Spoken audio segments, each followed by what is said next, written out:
Welcome, curious minds, to another deep dive. Today, we're plunging into, well, a really unique source, Fat Vampire, a never-coming-of-age story. And, I mean, that title alone, a never-coming-of-age story, kind of tells you we're in for something different. Oh, absolutely. This Yeah. isn't your standard guide to the supernatural, not at all. Our mission here really is to pull out some fascinating insights about identity, about transformation, and, the surprising reality of what happens when life throws you a massive curveball. Mhm. Or, in this case, an unexpected bite. Exactly. We're going to follow the journey of Doug, this young guy who suddenly becomes a vampire. But, forget everything you think you know, because Doug's experience, it pretty much defies every single expectation. So get ready for some unexpected turns, maybe some surprising facts, and definitely a few laughs. We're exploring what it really means to be a creature of the night when, honestly, you're still just trying to figure out who you are in the first place. Okay, so let's unpack this. Doug's transformation. Initially, it sounds amazing. He even calls it better than sex. Yeah. But then, bam, reality hits. He was, and the book is blunt, fat, short, doughy before. And he still is. That's the kicker. Mm. Even on an all-blood diet, he can't lose weight. Right. It's such a powerful, almost uncomfortable twist right away. It is. And what's fascinating is how immediately it just subverts that whole expectation. Mm. Doug clearly thought he'd get this sleek, powerful vampire makeover. But no, he's stuck in what the book calls a never-coming-of-age story. Mm. He even thinks about it like, vampires don't change, right? I'm never going to get any older, and I'll always look like this. It hits him hard. And it raises this really important question, maybe for you listening too. What happens when the big transformation you hoped for doesn't match the fantasy? What if it just solidifies who you already were, flaws and all? Yeah, exactly. And it's not just his looks. His powers are, well, they're unreliable, to say the least. He tries to turn into a bat, and it's this whole struggle. He's actually muttering up, and away under his breath. Seriously. Seriously. And the heightened senses, not always great. His sense of smell makes the locker room smell like sewage, rotten eggs, sulfur. Even his friend Jay's blood just smells like salty air. It's all very unglamorous. It's so grounded, isn't it? These huge life changes, but they come with these unforeseen, almost mundane complications. Like, his physical vampirism affects his perception, too. That fun Tim burn scar he got from his movie theater job, that disappears. Okay, so some changes happen. Yeah, but then he still needs his glasses. He was expecting, some Spider-Man moment. And it just doesn't happen. It's a very normal struggle almost for a supernatural being. It really reminds us, I think, that even the biggest shifts often leave us facing our same old everyday limitations. Makes you think about your own expectations versus reality, maybe. Definitely. So, okay, here's where it gets really interesting, I think. Doug and his friend Jay's kind of the vampire lore expert here, they decide to put all the classic myths to the test. Right, the myth-busting phase. I love this part. Me too. They try out crosses, silver, garlic, even counting rice. All the traditional stuff. And it's so insightful seeing that folklore clash with his actual experience, like the cross and the Star of David. Nothing. No effect. And silver, Jay points out, that's more for werewolves, right? Not really vampires in the lore he knows. Exactly. And the garlic thing is brilliant. Doug got called meatball since 4th grade because his mom used so much garlic he apparently smelled like Italian food. Yeah. So you think garlic would be his kryptonite, but nope. Doesn't affect him negatively at all as a vampire. It just perfectly shows how, what we inherit as fact isn't always accurate when you actually test it. And the mirror thing is interesting, too. He avoids them, but not because he's invisible. He can be seen. It's more psychological. He sees an empty stranger, a funeral mask, a pair of weird dead eyes. Ooh, creepy. So it's about his self-perception changing. Seems like it. And Jay even suggests the whole getting invited into houses rule might just come from a movie. Love bites, not actual ancient lore. Which raises that bigger question again, doesn't it? How much of what we think we know about anything is just pop culture? Yeah. Or assumption?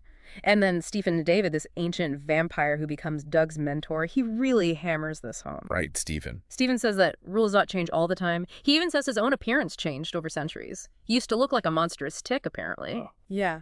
But after Dracula was published, he says he changed to match the popular imagination, becoming more like a butterfly. It suggests that even facts about something like vampirism can be fluid, shaped by what people believe, by the stories we tell. That's wild. So, okay, Doug's dealing with his own weird vampiric facts, and his new life starts bumping up against different social worlds. First, there's this TV show, Vampire Hunters, Ah, yes, Alan Friendly. hosted by Alan Friendly, yeah, who's absolutely determined to track down the San Diego vampire, which is, presumably Doug.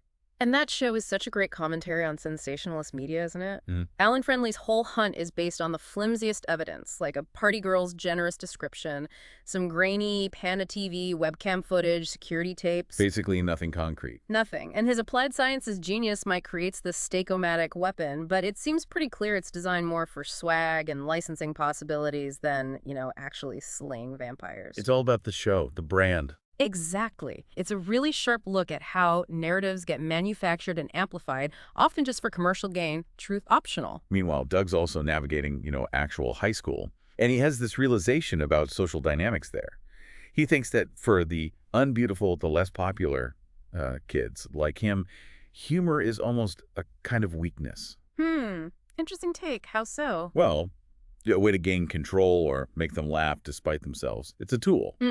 But the popular kids, he notes, they don't have to be funny. They just are popular. That's quite an insightful observation about humor as a coping mechanism, or maybe a social tool. And then, completely opposite to the loud public vampire hunters thing, you have the actual vampire society, this exclusive ton led by Cassiopeia Polidori. Right, the old guard. And their main rule, discretion, as she puts it.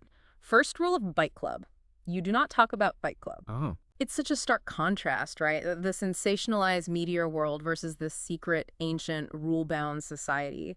It really makes you, the listener, maybe think about the different rules governing the social circles you move in and how much media can warp perception, sometimes getting things completely wrong. Absolutely. So Doug's deep dive continues, and it becomes this really complex journey of trying to figure out who he is now. He even tries to become a hero. A vigilante. Oh yeah, the ghost. The ghost, exactly, after he stops a robbery at a Mopo convenience store. But he struggles even with the name. He considers white justice or Nordic lightning. Yikes. Yeah, it really shows how hard it is to forge a new identity, especially one that comes with, superhero baggage. It really does highlight that basic human need for purpose, for meaning, even when your existence is totally upended. And we see other characters struggling too. There's Sejal. Sejal's story is intense. It is. The book talks about her having a past clinical case of the Google, basically information overload, obsessive online self-monitoring. It led to her losing every one of my real friends and even contributing to someone's suicide attempt. Wow. Yeah. And now she's desperately trying to be better. She says, I'm trying to be good and I don't need any more friends who are not also trying. These different characters, Doug trying to be a hero, Sejal trying to recover from her past, they're all wrestling with defining themselves after everything's changed. And Victor, too, right? Oh. The other new vampire. He goes through his own crisis. He starts transforming into a wolf. Yeah, that's a whole other layer of complication. Definitely. And he admits he's not real good at being people lately. Plus, the wolf form makes him burn through blood kind of fast. There's this really raw moment where he makes an ugly confession to his mother about his recent behavior. It shows that internal conflict, the guilt. And that shared struggle, even though their transformations are different, it just reinforces that idea, that real change. It's internal, and it's usually pretty messy. And then Stefan, the mentor figure, adds another huge complication. Oh yeah, Stephen's motives are Complex. understatement. He admits he's basically scouting my own executioner. He's been trying to get people motivated to kill him because he feels his own long existence has become reckless, inadvisable. He wants out. He wants out, yeah. And his manipulation to try and achieve that, it forces you to ask, how much control do we really have over who we become?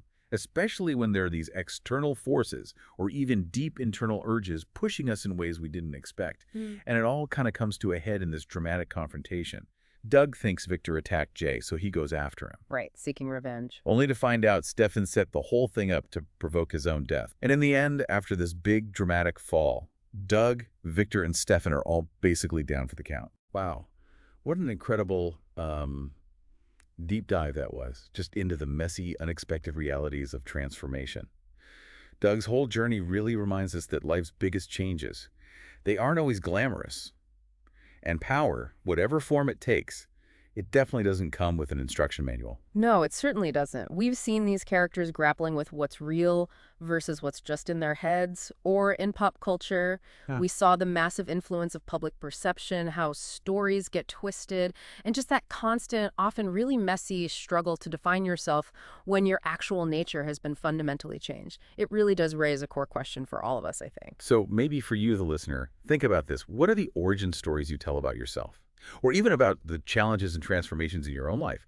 And how much do those narratives, whether they're, fantastical like Doug's or totally grounded in reality, Yeah. how much do they actually shape who you become? Or maybe, just maybe, how much do they keep you from becoming who you're truly meant to be? Definitely a lot to consider there. Join us next time for another deep dive into the fascinating complexities of, well, whatever fascinating source material you bring us.